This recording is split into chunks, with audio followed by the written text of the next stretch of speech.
अस्सलाम वालेकुम, कैसे हैं आप सब लोग। आज मैं आप लोगों को अपनी बच्ची की ये वीडियो दिखाना चाहती हूँ। इसमें आप लोग देखिएगा कैसे वो 1.5 साल की हो के इस अल्फ़ाबेट बोर्ड पे पूरे पूरे अल्फ़ाबेट बिल्कुल सही रखती है। मैंने ये चीज़ देखी थी कि मैं शुरू से ही अपनी बच्ची को ना ये बाकी किस्म के टॉयज़ इनकी तरफ नहीं लेके जाऊँगी, क्योंकि मैंने सुना था कि इस तरह की चीज़ें बच्चों को दिलाने से उनका माइंड शार्प होता है। तो मैंने सोचा था कि मैं इसके ऊपर एक एक्सपेरिमेंट ही करके देख लेती हूँ। हालाँकि आप लोग ये सोचेंगे इतनी सी बच्ची पे इन्होंने ये ज़ुल्म किया, लेकिन ज़ुल्म नहीं है, वो एन्जॉय करती है इन चीज़ों को। तो आप लोग भी देखिएगा कैसे वो हर एक अल्फ़ाबेट को रिकॉग्नाइज़ भी कर लेती है और अच्छे से उनको लगा भी लेती है। अगर मैं इसको दूसरे किस्म के टॉयज़ जैसे आम अमूमन बच्चों को लेके दिए जाते हैं, उस तरह के टॉयज़ लेके देती तो ज़्यादा से ज़्यादा क्या होता, ये खेलती और भूल जाती। लेकिन इस तरह के टॉयज़ इसके लिए आगे भी हेल्पफुल होंगे। इसको आइडिया होगा कि मैंने चीज़ों को तोड़ना नहीं है, मैंने इनके साथ कैसे खेलना है।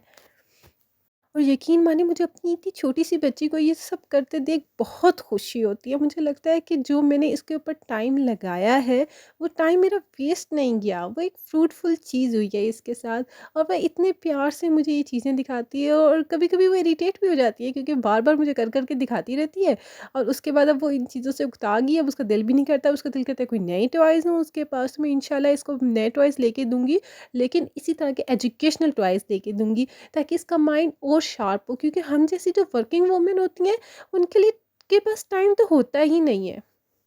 हम बच्चों को क्या पढ़ाएँ? मतलब हमारे पास ऑफ़िस से आके घर के इतने सारे काम होते हैं कि हमें समझ ही नहीं आती हम बच्चों को टाइम कब दें। तो मेरी ये कोशिश होती है कि मैं इसके साथ जितना भी टाइम गुज़ारूँ वो एक फ्रूटफुल सा टाइम हो, ये भी एन्जॉय करे, मैं भी एन्जॉय करूँ और हमें कुछ अच्छा सीखने को मिले। कुछ लोग मुझे कहते हैं आप अपनी बच्ची को डे केयर भेजती हैं तो डे केयर वाले ये सब सिखाते होंगे। जी, डे केयर वाले भी ये चीज़ें सिखाते हैं। इस बच्ची को 1-2 आती है, इस बच्ची को एबीसी आती है, और ये अभी सिर्फ़ 1.5 साल की है। इमेजिन करें वो लोग इतने अच्छे से इसको चीज़ें सिखाते हैं। लेकिन अच्छी बात ये है कि मैं इसको घर में भी ये चीज़ें सिखाती हूँ ताकि इसके काम आए आगे। आप लोग भी घर में ऐसी कोशिश किया करें, बच्चों को दूसरे किस्म के टॉयज़ भी लेके दें। मैं उनसे ये नहीं आप लोगों को कह रही कि आप लोग उनको दूसरे टॉयज़ ना लेके दें, दूसरे भी लेके दें, लेकिन कोशिश करें कि बच्चों को इस तरह की एक्टिविटीज़ में इनको इंडल्ज करें। कुछ लोगों को मैंने देखा है वो अपने बच्चों को सिर्फ़ मोबाइल पे लगा देते हैं और टीवी लगा देते हैं कि बच्चे बस वही देखते रहें। लेकिन मैंने अपनी बच्ची को अल्हम्दुलिल्लाह मोबाइल पे भी नहीं लगाया। तो आप ये ज़रूर ट्राई करें और मुझे ज़रूर बताइएगा। अब मेरी बच्ची इरिटेट हो गई है।